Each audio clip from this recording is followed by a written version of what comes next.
Bien, vamos a continuar con la segunda parte del audiovisual sobre una historia crítica de la psicología de Nicholas Rose. Bien, ahora vamos a adentrarnos a un tema bastante particular que tiene que ver con la crítica a la manera en que la psicología se concebía a sí misma y narraba su propia historia. A mediados de la década del 60, la psicología se va a convertir en objeto de crítica de la sociología del conocimiento. Va a emerger una historia social de la ciencia que va a intentar romper los límites entre una historia interna y una historia externa. Recordemos que las historias recurrentes lo que hacían es narrar una historia interna de la disciplina. Bien, esta crítica parte del supuesto de que el conocimiento científico no puede separarse del contexto social, político e institucional, ni tampoco de los modos en que se organiza cada comunidad científica. Estas críticas sociológicas van a cuestionar la manera en que la propia psicología va a narrar su historia autorizada. Y que una historia que, como vimos, no tiene otro objeto más que ilustrarnos sobre el pasado para legitimar el presente. Así, esta crítica cultural y sociológica va a analizar el desarrollo de las disciplinas no tanto en términos del poder innovador del genio o del poder correctivo de la experimentación científica, como pasaba en el caso de las historias recurrentes, sino más bien en términos de transformaciones externas al conocimiento científico. Es decir, transformaciones políticas, económicas, sociales que afectan a los modos en que se hace la ciencia. En la crítica a la historia de la psicología o a esta forma de hacer psicología, esta crítica cultural y sociológica, se van a plantear 5 factores externos. Estos son los económicos, los profesionales, los políticos, culturales y patriarcales. Así que rápidamente vamos a repasar estos 5 factores. Los económicos están vinculados al desarrollo de las ciencias psicológicas en el siglo XIX con la exigencia de la producción capitalista, la construcción y la regulación del mercado del trabajo, la preservación de la propiedad y la autoridad de los ricos, y también con las aventuras de dominio y saqueo colonial, con las que estuvo intrínsecamente relacionado el capitalismo metropolitano desde sus comienzos. El factor profesional está vinculado a la formulación y a la adopción de diferentes teorías, explicaciones y técnicas con el choque de intereses cognitivos y profesionales, a veces analizados en términos de clase y con la extensión del poder profesional mediante la autoridad que proviene de reivindicar la disciplina como parte de la ciencia. Otro de los factores son los políticos. Están vinculados al desarrollo de las ciencias psicológicas con las transformaciones en el aparato del Estado y en las instituciones de control social, tales como el hospicio y la prisión. También tenemos algunos factores culturales. Suelen ver el surgimiento de la psicología como un ejemplo de un malestar social más amplio, la decadencia de los valores espirituales y comunitarios, las relaciones modificadas de lo público y lo privado, y la tiranía de la intimidad, el auge del narcisismo en los individuos y en las culturas. Otro de los factores son los patriarcales. Están vinculados al surgimiento de las psicociencias con la domesticación femenina y el aislamiento de esposas e hijas en los confines claustrofóbicos y patógenos de la familia nuclear característicos del siglo XIX. Estos 5 factores lo que hacían es plantear este quiebre entre una historia interna y una historia externa. Cuestionaban la idea de que hubiera una historia recurrente de las disciplinas, en este caso la psicológica, que contara su historia solamente negando o dejando por fuera otras relaciones, otros procesos que acontecían en los momentos en que se relataban los descubrimientos, los genios, etc. Pero esta historia sigue introduciendo esta ruptura entre un adentro y un afuera. De ahí que hable de factores, ¿no? Factores que externamente inciden al interior de las disciplinas.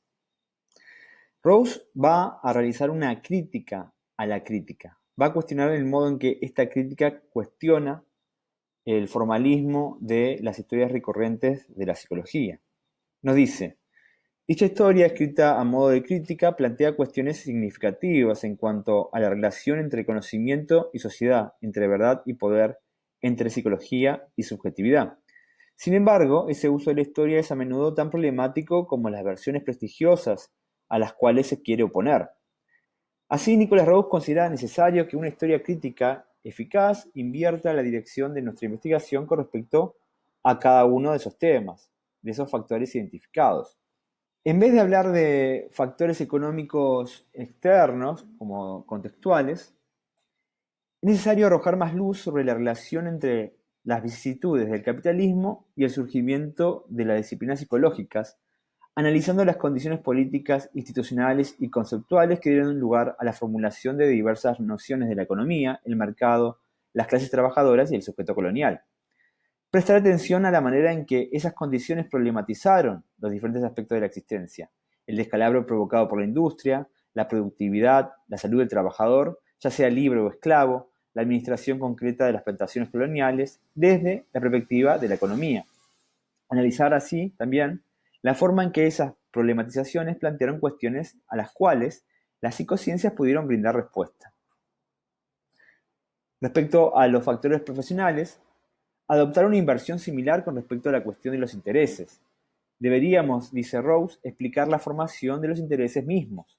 Debemos abocarnos a las diversas maneras en que los individuos y grupos específicos se movilizaron en torno de objetivos particulares. Debemos abocarnos a las técnicas de construcción de identidades y aspiraciones colectivas. También debemos estudiar la manera en que se forman las alianzas entre aquellos que terminan convenciéndose de diversas maneras, de que tienen ciertos intereses y de que esos intereses son los mismos que los de los otros individuos. A los intereses se llega, nos aclara Rose, no se parte de ellos como explicación y son más frágiles, más negociados y negociables, y suscitan más posición que lo que muchos sociólogos y otros quieren creer. Respecto a los factores políticos, Rose plantea lo siguiente: las historias sociológicas de las ciencias psicológicas suelen ver el Estado como el origen, el orquestador o el beneficiario de muchas de las prácticas sociales que se llevan a cabo en nombre de la psicología o la psiquiatría.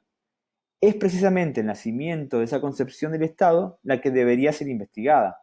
En lugar de analizar el aumento del control del Estado en el siglo XIX y las ciencias psicológicas que fueron útiles para lograrlo, deberíamos investigar la formación de una nueva forma de movilización de la autoridad política en ese periodo, que incluye la propia práctica psicológica como las propias prácticas estatales, ambas emergentes en ese contexto. Respecto a los factores culturales también propone una inversión. Los críticos culturales solían ver el inicio de la psicología en el siglo XX como un mero síntoma de la mentalidad de una era que vio el nacimiento del individuo introspectivo, aislado y autosuficiente, para quien la verdad no es ni colectiva ni sagrada, sino personal. Pero nuevamente, la dirección de la investigación podría invertirse para hacer menos hincapié en las mentalidades que originaron la ética y más hincapié en las condiciones específicas de emergencia, articulación y transformación de los valores éticos y técnicas que hacen que ciertas prácticas culturales sean posibles. La pregunta que se debe plantear tiene que ver con la manera en que, en diferentes momentos históricos y en relación con diferentes problemas y personas, las prácticas éticas recurrieron a aspectos del conocimiento, sí, a los procedimientos técnicos y a las personas con autoridad, cuando actuaron sobre los mecanismos de autoconducción de los individuos, psicología como parte de las técnicas de subjetivación. Respecto a los factores patriarcales, plantea algo similar: criticar el papel desempeñado por la psicología y la psiquiatría en la divulgación de un mito de la mujer apoyado en un orden patriarcal que legitimaba la infantilización femenina, la reproducción de la dependencia y la subordinación de las mujeres en las relaciones domésticas, el mundo privado del hogar y la carga de la maternidad en nombre de su fragilidad, su vulnerabilidad psicológica y su naturaleza maternal. La tarea de una historia crítica es invertir las líneas de investigación para analizar las prácticas y el proceso mediante los cuales se conformó y se diferenció el género. Es necesario encontrar la lógica explicativa de la patología que problematizó tanto la sexualidad de los hombres como la de las mujeres, pero con relación a aspectos diferentes. Es necesario analizar no solamente los sufrimientos que se generan como consecuencia de la identificación de las mujeres con el entorno doméstico y con la maternidad, sino también la construcción simultánea de los placeres y los poderes de la mujer normal. Así aparecen críticas no históricas a la psicología. Primero, planteos sociológicos que trataron de analizar las ciencias psicológicas como corpus de creencias, instituciones y técnicas cuya naturaleza y origen podían entenderse dentro de un contexto social global. Segundo, planteos políticos que implicaban cuestionar esos ejercicios científicos y técnicos como sistemas de dominio y preguntar qué formas de poder manifestaban y encarnaban. Tercero, planteos éticos que tomaron la forma de un análisis de la verdad y falsedad de las credenciales científicas de la psiquiatría y la psicología, lo cual se vinculó en esas explicaciones con cuestionamientos sobre su humanidad y eficacia. Emprender una historia crítica de la psicología y la psiquiatría y de sus tecnologías afines, tratando la existencia misma de esos campos del conocimiento y de la práctica como un problema que debe ser explicado estableciendo su funcionamiento respecto de un campo más amplio del sistema de regulación social, dominio político y juicio ético. Como las otras ciencias humanas, la psicología desempeña un papel fundamental en la creación del presente en el que nosotros, los occidentales, hemos terminado viviendo. Abordar las relaciones entre subjetividad, psicología y sociedad desde esta perspectiva significa analizar los campos en los que la conducción del yo y de sus poderes estuvieron relacionados con la ética y la moral, con la política y la administración y con la verdad y el conocimiento. Vamos a hablar de la construcción de lo psicológico. Al momento de abordar el estudio de la psicología, de los estudios históricos de la psicología, nos encontrábamos con ciertos predominios. Había, por un lado, un dominio de la realidad que la psicología buscaba conocer, pero que existía de diversas formas independientemente de ella: la psiquis, la conciencia, la vida mental, humana, la conducta, lo que fuera. Otro de los supuestos es la creencia de una esfera de la psicología, que generalmente estaba formada por los psicólogos o sus precursores, las teorías, las creencias, los libros y los artículos, los experimentos y afines. Un tercer predominio está relacionado con la creencia de una esfera de la sociedad construida como cultura, o como perspectivas mundiales, o como procesos tales como la industrialización, que actuaron como una especie de telón de fondo de esos intentos. La psicología no puede ser considerada como un dominio dado separado de algo llamado sociedad. El objeto de la psicología no puede ser considerado como algo dado, independiente, que preexiste al conocimiento y que es meramente descubierto. La psicología constituye su objeto en el proceso de conocerlo. Una versión de esta línea argumentativa se conoció como construccionismo social. Para el construccionismo, el conocimiento está subdeterminado por la experiencia, de manera que el mundo debe ser entendido en términos que son producto de la cultura. Esos procesos son variables social e históricamente, y por consiguiente también lo es lo que se considera como conocimiento.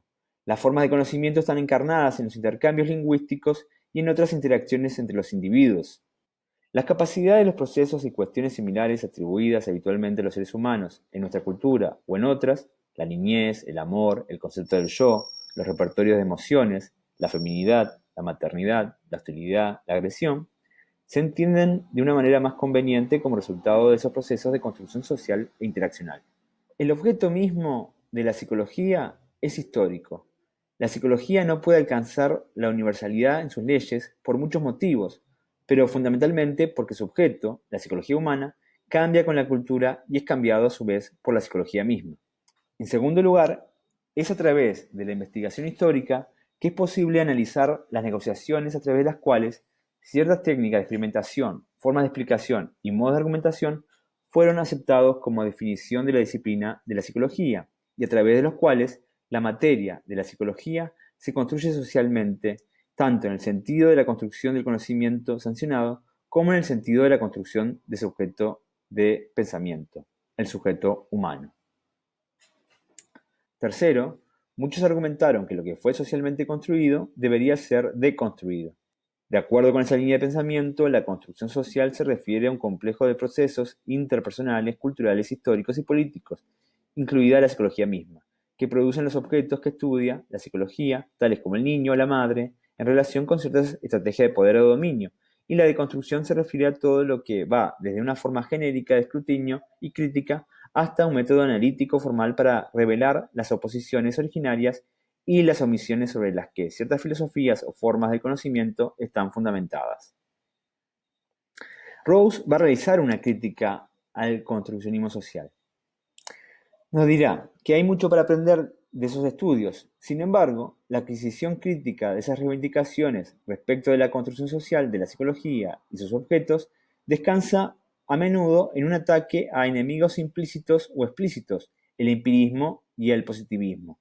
Es decir, la fuerza retórica del argumento de que el niño, la madre, el yo, la agresión y entidades similares se construyen depende de un antagonista que haya afirmado que ellos son descubrimientos, que están ahí, en la realidad, aguardando que la ciencia los saque a la luz y los revele.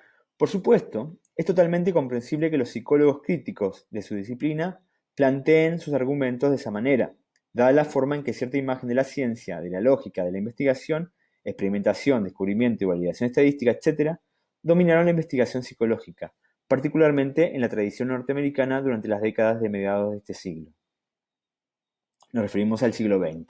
En esferas científicas menos atormentadas por la ansiedad sobre su propio estatus y respetabilidad, los filósofos e historiadores científicos aceptaron hace tiempo que la verdad científica es una cuestión de construcción. Entonces, ¿cuál es la diferencia, de haber alguna, entre las construcciones en las que participó la psicología y aquellas que fueron constitutivas de otros campos del conocimiento científico?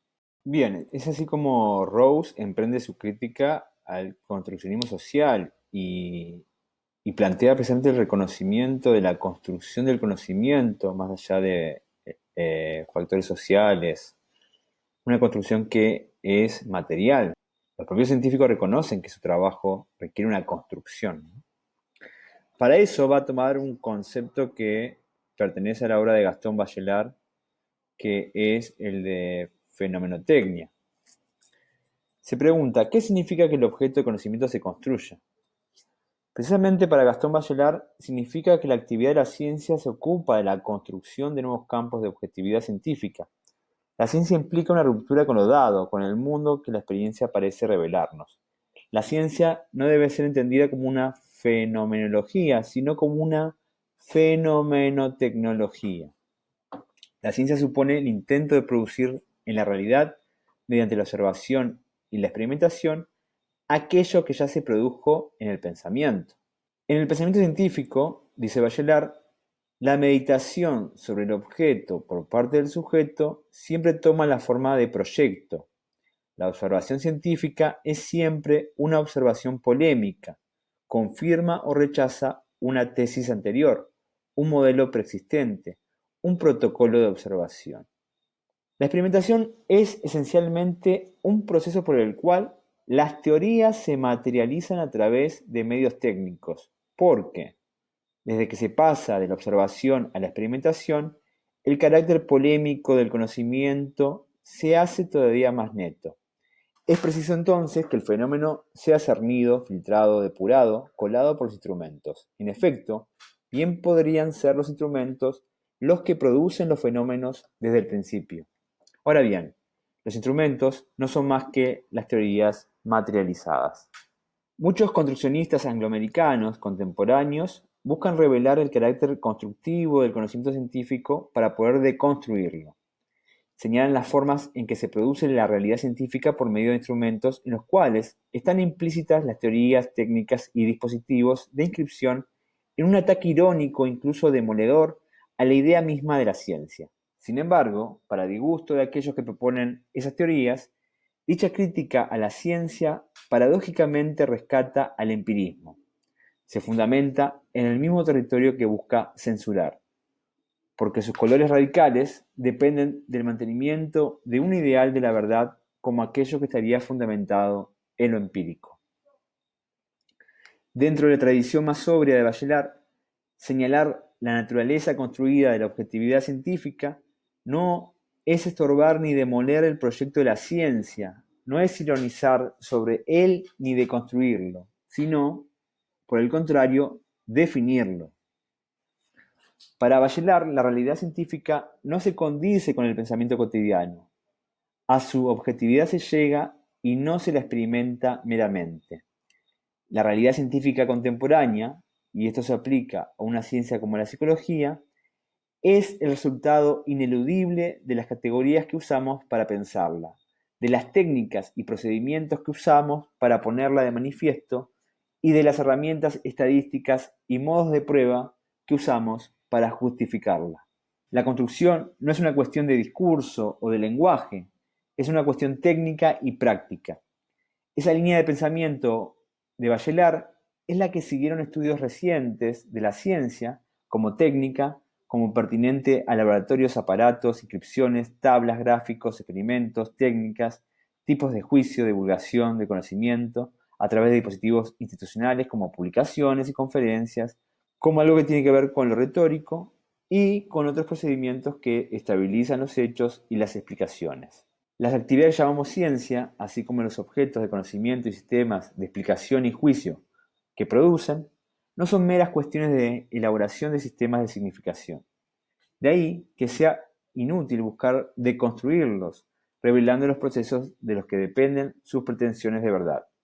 Lo indecible puede estar situado en el corazón del conocimiento, pero no es ni su origen ni su sentencia de muerte. Los discursos no son meros sistemas de significación, sino que están plasmados en asociaciones y dispositivos técnicos complejos y prácticos que proporcionan lugares que los seres humanos deben ocupar si quieren tener la categoría de sujetos de una clase particular y que inmediatamente los posicionan en ciertas relaciones mutuas y con el mundo del que hablan.